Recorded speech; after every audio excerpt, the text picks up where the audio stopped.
The concert hall was already full when she walked in, quietly, almost as if she didn't want anyone to notice her. She wasn't dressed like the rest of the audience. Her clothes were plain, her shoes slightly worn, and her hair tied back in a simple way. She looked like someone who had rushed there from work, not someone who usually attended big music events.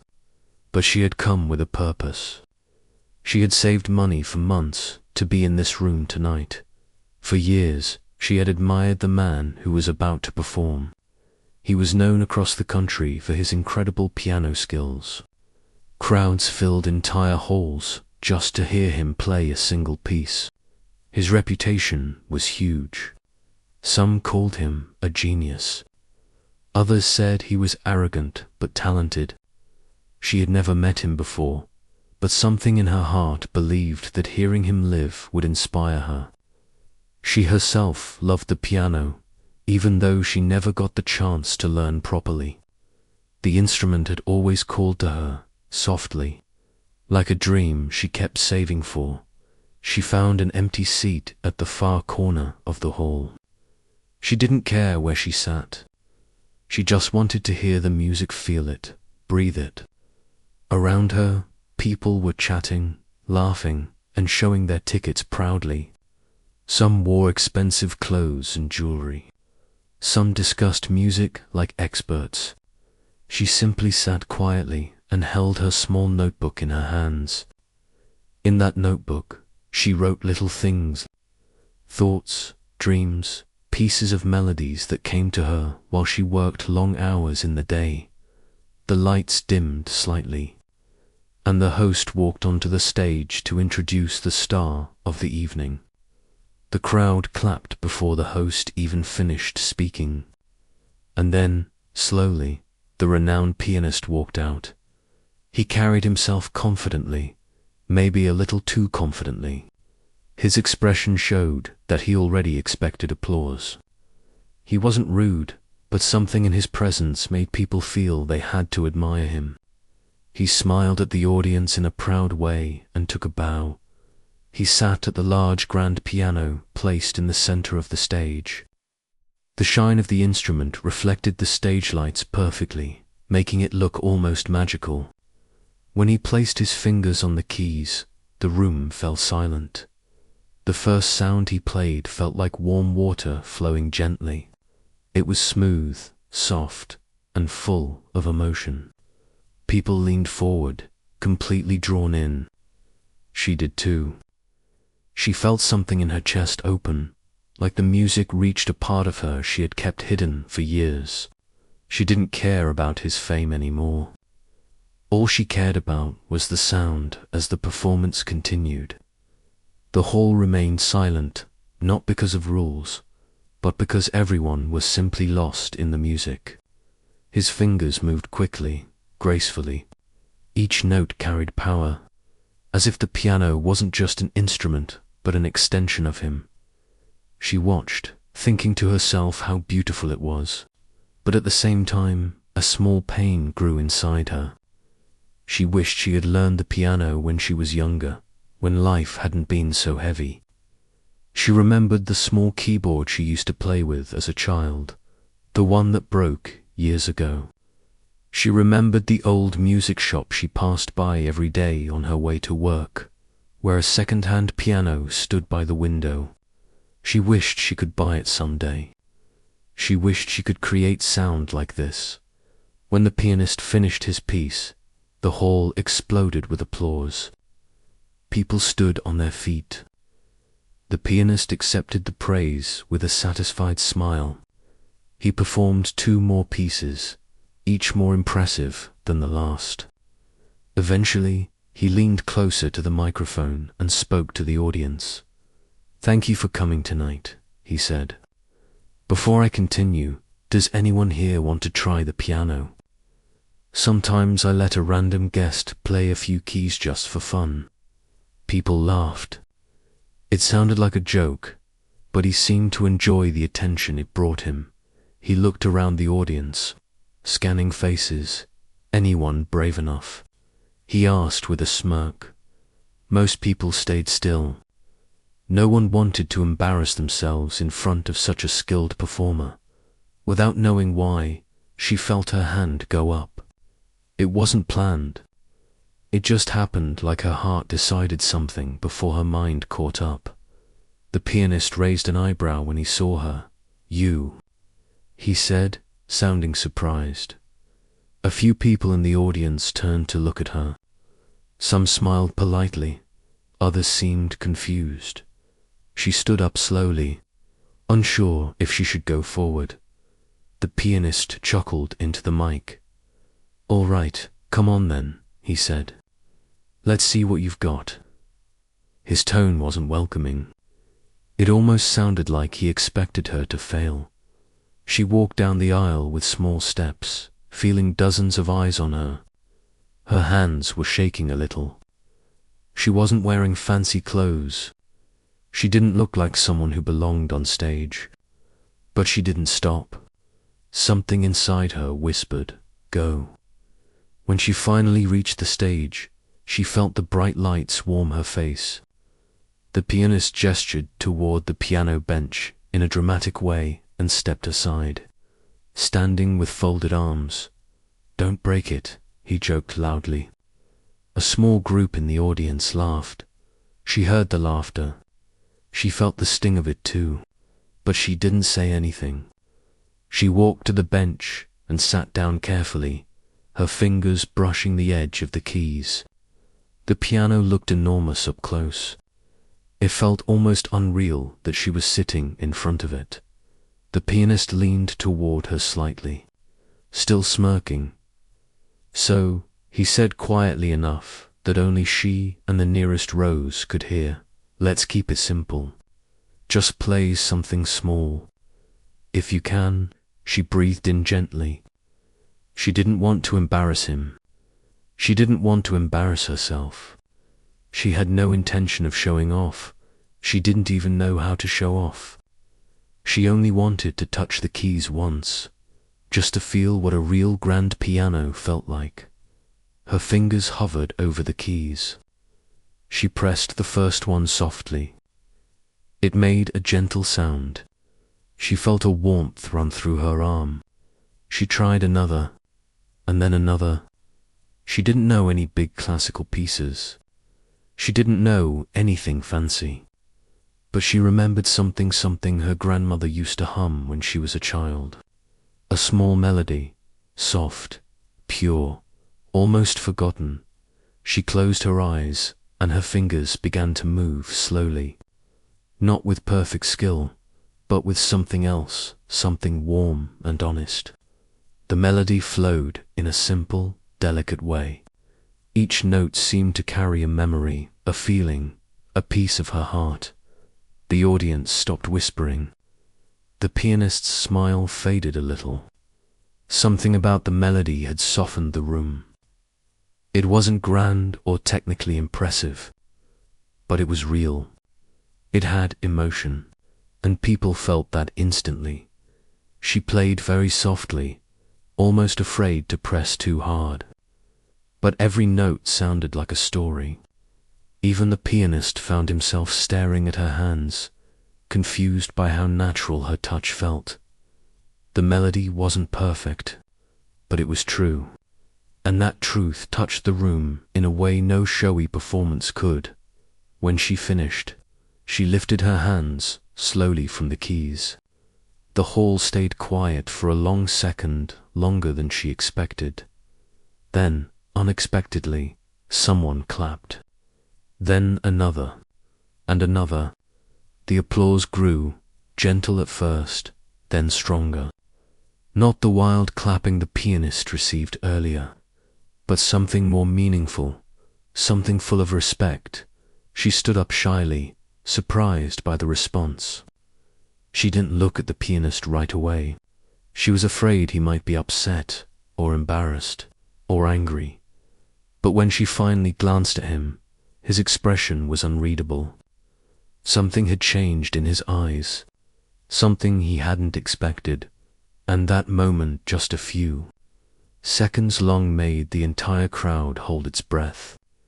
Didn't know what he was going to say. They didn't. know how he was going to react.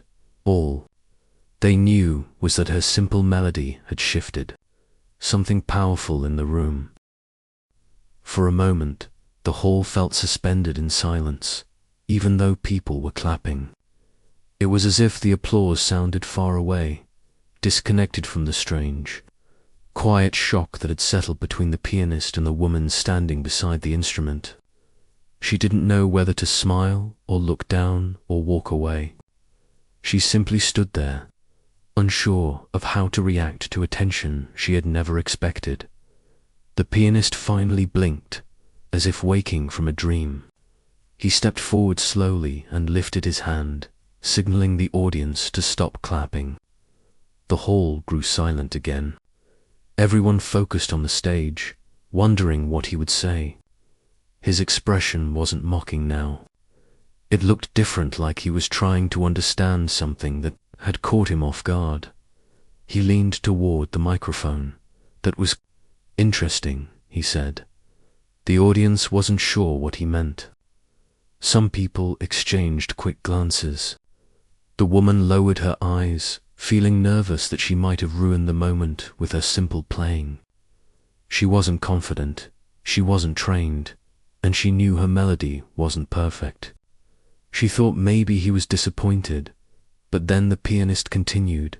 "Most people come on stage and try to show off," he said. "They want to impress. They want to play loud, fast, complicated music. But what she played wasn't about any of that."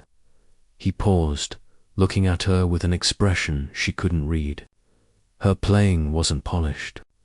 It wasn't professional, but it had something that even trained musicians forget. Heart. A soft murmur moved through the crowd. People leaned forward, paying closer attention. He turned to her again and asked gently, "Where did you learn that?" She touched her hands together, feeling her cheeks warm. "I didn't really learn," she said quietly. "I just remember it. My grandmother used to hum it when I was small." The pianist nodded slowly, as if that explained everything. "It felt personal," he said. "Like a memory." She didn't reply. She didn't know what to say. She had never expected someone like him to speak to her in this tone that carried respect instead of arrogance. He stepped back and gestured toward the piano. "Do you know anything else?" he asked. The question shocked her. She hadn't planned to play anything at all tonight. She shook her head slightly. "No, not really," she whispered. "I just wanted to feel the keys once." He stared at her for a long moment, then spoke loudly enough for the whole hall to hear. "Come sit." She froze. He gestured again. "Sit. I want to show you something." The audience watched curiously. Cameras came out, phones lifted, but quietly. They could sense this moment wasn't one to interrupt. She sat back down at the piano, her heart beat fast but steady. The pianist stood beside her, not with the attitude of a man looking down on someone, but like someone preparing to guide. "You listen well," he said softly. "So listen now." He placed his hands on the keys and played a single, short phrase, simple, gentle, and soft. Then he looked at her. "Try that." She hesitated. He nodded. "Encouragingly." She pressed the keys slowly, repeating the phrase. It wasn't perfect, but it was close. He played the next part. She tried again, and just like that, the hall watched something they had never seen from the famous pianist before. He wasn't performing. He wasn't showing off. He was teaching, on stage. In front of hundreds of people, the audience stayed silent, deeply moved by the unexpected softness of the moment. He guided her through the short melody, note by note. Her fingers shook sometimes. She made mistakes, but every time she paused, He simply repeated the phrase calmly until she found the right sound. There was no mocking smile, no arrogance, only patience.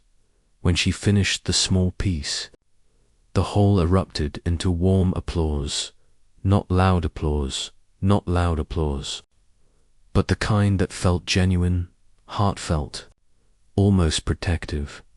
She looked at the pianist again, unsure what he expected her to do. "You did well," he said quietly, his voice only for her ears. "Better than you think." She felt something stir in her chest. It wasn't pride, exactly. It was something gentler, something like the feeling of being seen after hiding for a long time. She stood to step away from the piano, believing the moment was over. But the pianist stopped her by raising his hand toward the audience again. "Before she leaves," he said, "I want to say something important." She froze, confused. The audience waited, their attention locked on the stage. The pianist took a breath. "I made a joke earlier," he said. "A joke that wasn't kind." People remembered. His comment about not breaking the piano, his sarcastic tone, the slight laughter from the first rows. He continued, "I've performed around the world. I've played in huge halls, under bright lights, for crowds far bigger than this. And somewhere along the way, I started believing that skill is more important than feeling. That speed is more important than sincerity." His eyes drifted to the piano. "I forgot why I wanted to play music in the first place." The audience remained still, absorbing his words. "What she played," he said, looking at the woman, reminded me of something I had lost. Something pure, something honest. Her eyes widened slightly. She had never imagined her simple childhood melody could stir such emotions in a man like him. "So tonight," he said, turning back to the audience, "I want to give her something." He stepped away from the microphone and approached her. She took a step back instinctively, unsure what he was about to do. The entire hall watched silently. He spoke softly. "Do you have a piano at home?" She felt embarrassed as she shook her head. "No, I've never had one. I used to have a small keyboard when I was little, but it broke years ago." He nodded, as if confirming something he had guessed. "Do you want one?" Her breath caught.